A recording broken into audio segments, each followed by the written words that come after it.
Now, Lawrence Kohlberg agreed with Piaget's theory of moral development in principle but wanted to develop his ideas further. He used Piaget's storytelling technique to tell people stories in involving moral dilemmas. In each case, he presented a choice to be considered, for example, between the rights of some authority and the needs of some deserving individual who is being unfairly treated. Now, this is Kohlberg's levels of reasoning: the pre-conventional, conventional, and post-conventional. Pre-conventional morality consists of stages 1 and 2, and children follow unvarying rules, rewards, and punishments. For the conventional morality, it consists of the stages 3 and 4, and children approach problems in terms of their own position as good, responsible members of society. While the third, post-conventional morality, consists of stages 5 and 6, and the universal moral principles are considered bigger than societal problems. Now, there are 3 levels in a total of 6 stages in Kohlberg's theory of moral development in a hierarchical structure. Now, these 3 levels follow a stable sequence but qualitatively correspond to different types of moral reasoning. The pre-conventional moral stage, says Kohlberg, is based on the cognitive abilities of a person in Piaget's concrete operational stage. Moral decisions are egocentric and concrete, so you can see how reward and punishment are the typical basis of reasoning in this stage. The conventional stage is based on the children's ability to decenter their moral universe and take the moral perspective of their parents and other important members of society into account. While the post-conventional stage is based on the adult's ability to base morality on the logic of principled decision-making based on standards that are thought to be universalizable and not dependent on culture. Kohlberg's system was based on extensive research he and his students did with interviews in which they asked children and adults to give the reasons they had for moral decisions Kohlberg presented them with. So his stages and ages do not correspond exactly from Piaget, but you can see a tantalizing similarity. Now, Kohlberg's levels and stages of morality consist of first the pre-conventional morality, wherein it ranges from children who was born up to 9 years old. The first and primary motivation of the first level, which includes the first 2 stages, obedience and punishment, and individual interests, is to avoid punishment and attain pleasure. At the pre-conventional level, most 9 years olds and younger, some over 9, we do not have a personal code of morality. Instead, our moral code is shaped by the standards of adults and the consequences of following or breaking their rules. Now, authority is outside the individual and reasoning is based on the physical consequences of actions. The stage 1 is the obedience and punishment orientation. Now, the child or individual is good in order to avoid being punished, and if a person is punished, they must have done wrong. So the individual at the first stage does not understand or care that other people can have similar wishes and desires besides their own desires. Thus, the person in this stage acts in an egoist manner. Stage 2 individualism, and exchange. At this stage, children recognize that there is not just one right view that is handed down by the authorities. Different individuals have different viewpoints. Then, in the second stage, the person realizes that she can differentiate her own desires from the wishes of other people and the authority figures. Next, conventional morality. It consists of children aging from 9 up to young adults aging to 20. Now, at the conventional level, most adolescents and adults, we begin to internalize the moral standards of valued adult role models. Authority is internalized but not questioned, and reasoning is based on the norms of the group to which the person belongs. Now, conventional morality consists of stage 3 and 4. Stage 3, good interpersonal relationships. The child or individual is good in order to be seen as being a good person by others. Therefore, answers relate to the approval of others. Stage 4, maintaining the social order. The child or individual becomes aware of the wider rules of society.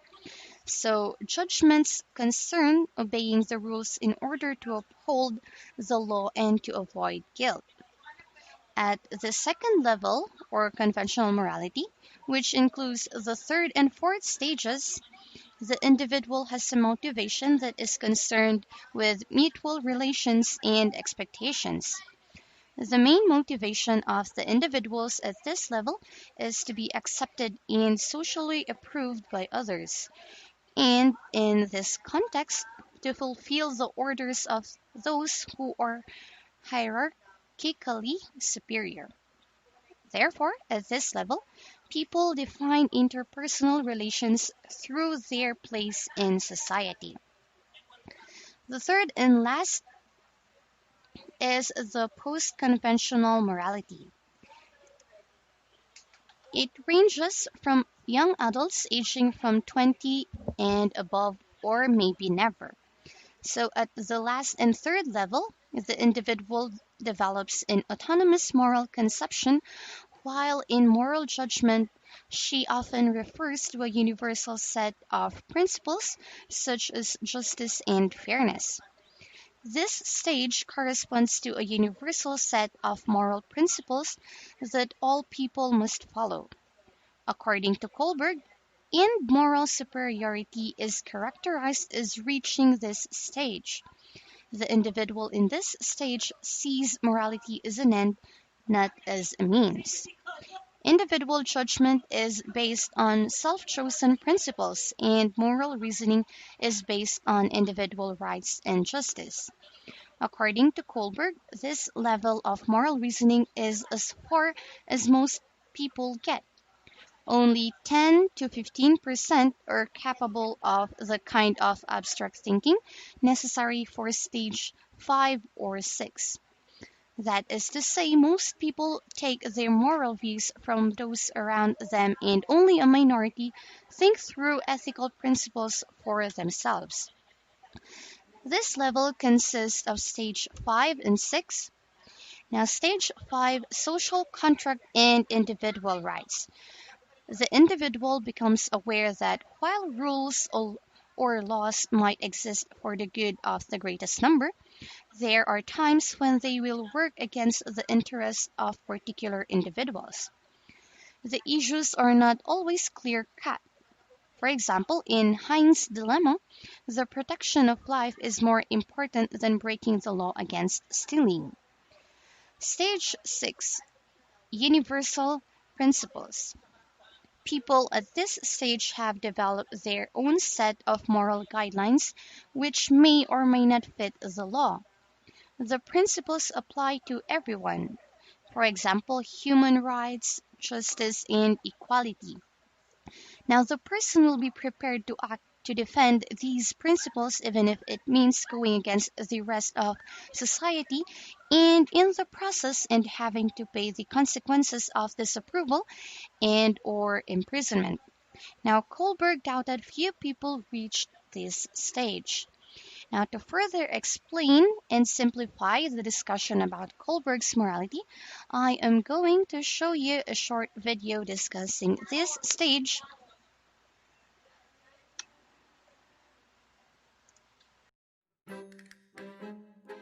Lawrence Kohlberg's theory claims that our development of moral reasoning happens in 6 stages. The stages themselves are structured in 3 levels: pre-conventional, conventional, and post-conventional. To understand this better, imagine a conflict at school. There is a fight in the schoolyard. 2 ninth graders are beating up Tom. Those who watch the fight are at different stages of moral development. Let's see what they do and how they justify their behavior. At stage 1, we make moral judgments based on obedience and punishment. Finn's sense of good or bad is directly linked to whether he gets punished or not. Finn sees what is happening to his friend and wants to help, but he doesn't because he is afraid the teacher may punish him if he gets caught fighting. He asks himself, how can I avoid punishment? At stage 2, we are motivated by self-interest. Mary decides to intervene and help Tom. She knows that she might get punished, but she also knows that she could become a victim herself someday. If she helps Tom now, he might help her in the future. She is asking herself, what's in it for me? At stage 3, interpersonal accord and conformity guide our moral judgment. Betty sees the fight and wants to intervene, but when she realizes that all the others are just watching, she decides not to get involved. She wants others to see that she is a good girl who is conforming with the ethics of the community. She asks herself, what do others think of me? At stage 4, we value authority and want to maintain social order. When the teacher sees the group fighting, he immediately steps in and shouts, "Stop! Fighting at school is forbidden." He feels that, above all, it is important to follow the rules, otherwise chaos breaks out. He feels it is his duty to uphold the rules that sustain a functioning society. He asks himself, how can I maintain law and order? At stage 5, we understand rules as a social contract, as opposed to a strict order. Jessie, who watches from afar, is not sure how she feels about this. To her, rules make sense only if they serve the right purpose. Obviously, the school rules prohibit fighting, but maybe Tom deserves to finally learn his lesson. Just yesterday, he punched a young girl from grade 1. She asks herself, does a rule truly serve all members of the community? At stage 6, we are guided by universal ethical principles. All those involved now have to face the headmaster. He first explains the school rules and why they exist. He then clarifies that rules are valid only if they are grounded in justice. The commitment to justice carries with it an obligation to disobey unjust rules. The headmaster's highest moral principle is compassion. He believes that all people should learn to understand each other's viewpoints and that they don't feel alone with their feelings. He asks, what are the abstract ethical principles that serve my understandings of justice? At the pre-conventional level, Finn is driven by fear and Mary by self-interest. Both judge what is right or wrong by the direct consequences they expect for themselves and not by social norms. This form of reasoning is common among children. At the conventional level, Betty responds to peer pressure, and the teacher follows the rules. Their morality is centered around what society regards as right. At this level, the fairness of rules is seldom questioned. It is common to think like this during adolescence and adulthood. At the post-conventional level, Jessie knows that things are complicated because individuals may disobey rules inconsistent with their own morality. The headmaster follows a universal ethical idea, at complete disconnect with what society thinks or the rules say. To him, everything is solved through compassion. The right behavior, in his opinion, is therefore never a means to an end, but always an end in itself. Not every person reaches this level. The American psychologist Lawrence Kohlberg based his work on Piaget's theory of cognitive development. In order to confirm his theory of stages of moral development, Kohlberg interviewed boys between the ages of 10 and 16. He analyzed how they would justify their decision when confronted with different hypothetical moral dilemmas. We will now present to you the most famous moral dilemma Kohlberg presented to his students. Let's see what you would do. The Heinz Dilemma. A woman was on her deathbed. There was only one drug that the doctors thought might save her. The druggist that made that particular medicine sold it for 10 times the price of the production costs. The sick woman's husband, Heinz, was poor and could not afford to buy the drug, not even with the financial help of his friends. Heinz then asked the pharmacist to sell it to him for half the price, but he refused. To save the life of his wife, Heinz broke into the man's laboratory and stole the medicine. Now tell us, should Heinz have stolen the drug? Would it change anything if Heinz didn't love his wife? What if the person dying was not his wife, but a stranger? Should the police arrest the druggist for murder if the wife had died? Please write your answers and their justifications in the comments below.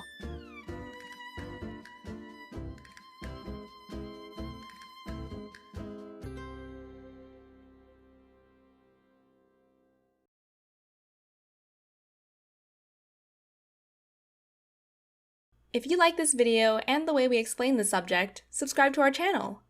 We try to explain complex subjects in simple language and cartoons to support students all around the world in their learning. If you want to support us, you can go to www.patreon.com/sprouts and donate. Just $1 from many fans makes a big difference.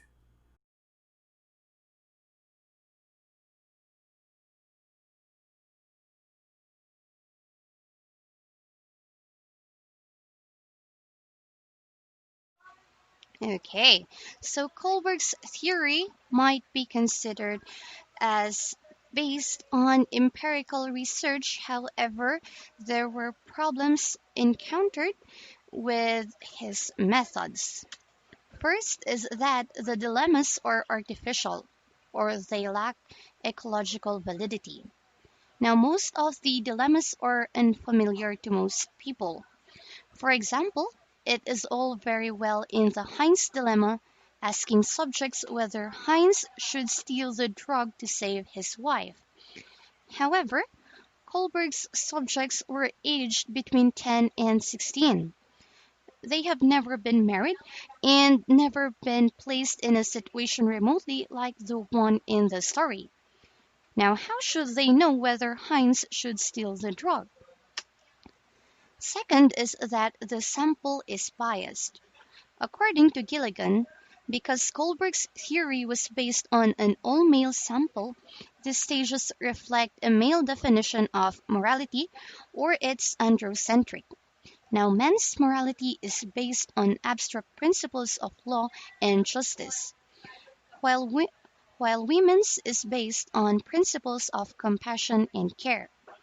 Further, the gender bias issue raised by Gilligan is a reminder of the significant gender debate which is still present in psychology and which, when ignored, can have a large impact on the results obtained through physical research.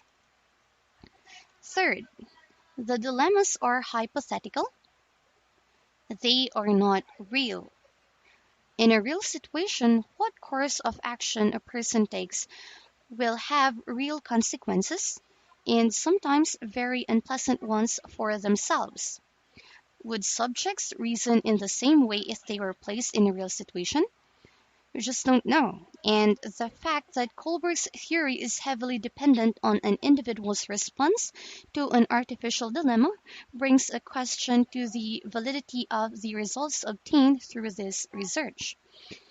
People may respond very differently to real-life situations that they find themselves in than they do with an artificial dilemma presented to them in the comfort of a research environment.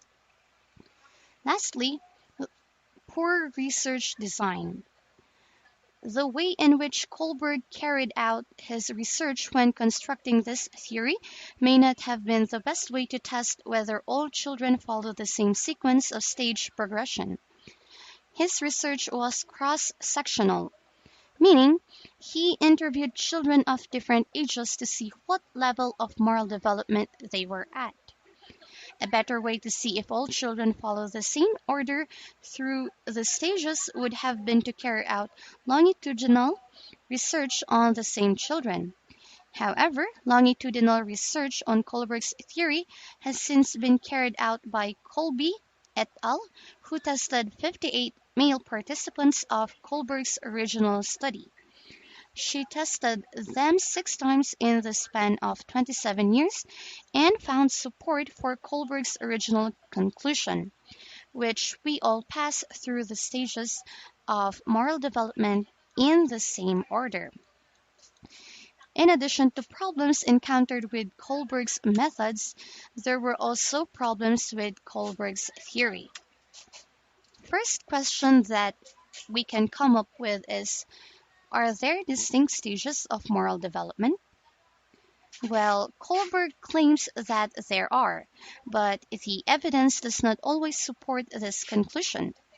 For example, a person who justified a decision on the basis of principled reasoning in one situation would frequently fall back on conventional reasoning with another story. In practice, it seems that reasoning about right and wrong depends more upon the situation than upon general rules. What is more, individuals do not always progress through the stages, and it was found out that 1 in 14 actually slipped backward. The evidence for distinct stages of moral development looks very weak, and some would argue that behind this theory is a culturally biased belief in the superiority of American values over those of other cultures and societies. Second, does moral judgment match moral behavior? Well, Kohlberg never claimed that there would be a one-to-one correspondence between thinking and acting, but he does suggest that the two are linked. However, B suggests that we also need to take account of, first, habits that people have developed over time. Second, whether people see situations as demanding their participation. Third, the costs and benefits of behaving in a particular way. And fourth, competing motives such as peer pressure, self-interest, and so on. Overall, it was pointed out that moral behavior is only partly a question of moral reasoning. It is also to do, or it has also something to do with social factors. Third, is justice the most fundamental moral principle? Well, this is Kohlberg's view. However, Gilligan suggests that the principle of caring for others is equally important. Furthermore, Kohlberg claims that the moral reasoning of males have been often in advance of that of females. Girls are often found to be at stage 3 in Kohlberg's system, good boy or nice girl orientation, whereas boys are more often found to be at stage 4, law and order orientation. Gilligan also replies that, quote, the very traits that have traditionally defined the goodness of women, their care for and sensitivity to the needs of others, are those that mark them out as deficient in moral development, unquote. Well, in other words, Gilligan is claiming that there is a sex bias in Kohlberg's theory. He neglects the feminine voice of compassion, love, and nonviolence, which is associated with the socialization of girls. Gilligan also concluded that Kohlberg's theory did not account for the fact that women approach moral problems from an ethics of care rather than an ethics of justice perspective, which challenges some of the fundamental assumptions of Kohlberg's theory. In conclusion, Kohlberg's theory of moral development can be considered as one of the first systematic and empirically testable theoretical approaches trying to understand the developmental stages of moral development, which is based on Piaget's moral theory. However, as outlined above, this approach is subject to substantial criticism from both the theoretical and methodological perspectives and gives way to alternative theoretical approaches such as the moral foundations theory and morality as cooperation theory. However, it is important to note that it maintains its claims to be the richest theoretical approaches to date to explain especially how morality develops, which is lacking in the contemporary alternative theoretical approaches. In this respect, alternative theoretical approaches that emphasize the developmental sequences of moral judgment are needed in the field of moral development.